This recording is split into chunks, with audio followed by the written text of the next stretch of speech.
Morning YouTube. So I'm back on the Gravely cultivator. I haven't touched it for a few weeks. Did my couple videos on the Connecticut Antique Machinery Camo Show, and that was a great time. It was a few weeks back. I've just been busy for the last few weeks. Haven't had a chance to jump back on the cultivator. So let me show you where there's some small things I've done since then, but for the most part I haven't really touched it. So let me show you what little I have done.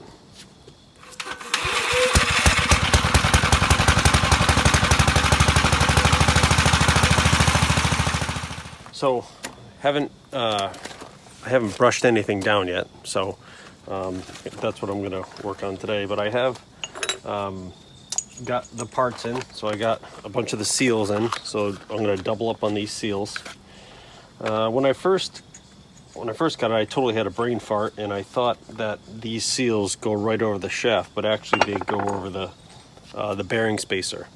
A couple of these were in really rough shape on the older one, and I tried to just turn them down a little bit on the lathe.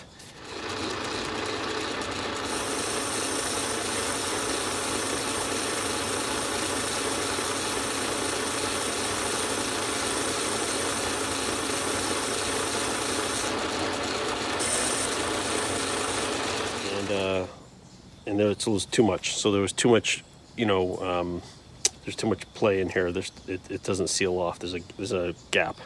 So these were in really rough shape. I just tried to smooth them out. So these other ones weren't as bad. They're still, as you can see, they're still pitted.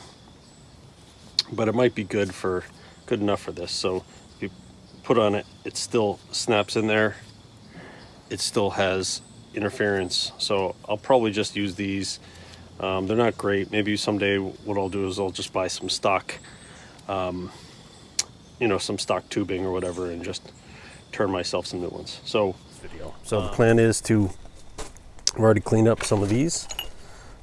This is the one that was overturned, and the other ones are right here. So those are good, but now I just need to wire brush everything up and get ready for paint. All right, let's see if we can clean up this housing a little bit.